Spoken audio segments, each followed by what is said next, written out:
हम मीनू झा गोर लगै छी समस्त मिथिलावासी के। एकटा विवाह गीत लऽ कऽ उपस्थित छी, गौरी के सम्मर। कोशिश करै छी सब गोटे के नीक लागे। धन्यवाद। जय मिथिला, जय मैथिली। आगे माई छल मनोरथ होएत प्रथम बड़, पंडित करब जमाई। आगे माई छल मनोरथ होएत प्रथम बड़, पंडित होएत जमाई।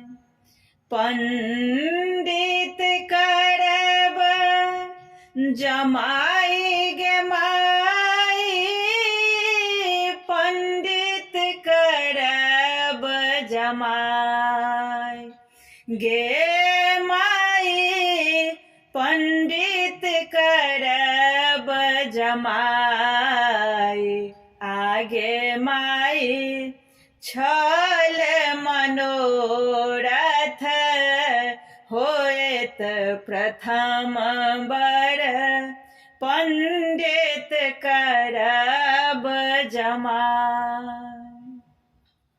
हमर मनोरथ दैबो न बुझलने, जोहिले तपसी भिखारी।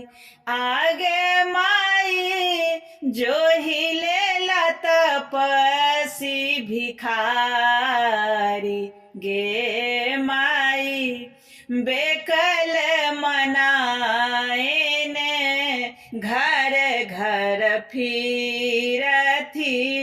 आब की करब उपाय गे माई, पंडित करब जमाई। नहीं ओहि बर के माय न बाप छने, नहीं छन कुल परिवार गे माई, नहीं छन कुल परिवार। आगे माई हमरो गौरी कोना सासुर बसती, के कहत निज बात गे माई, पंडित करब जमाई। भनहि विद्यापति सुनु हे मनाएने, इहो थिका त्रिभुवननाथ गे माई, इहो थिका त्रिभुवननाथ।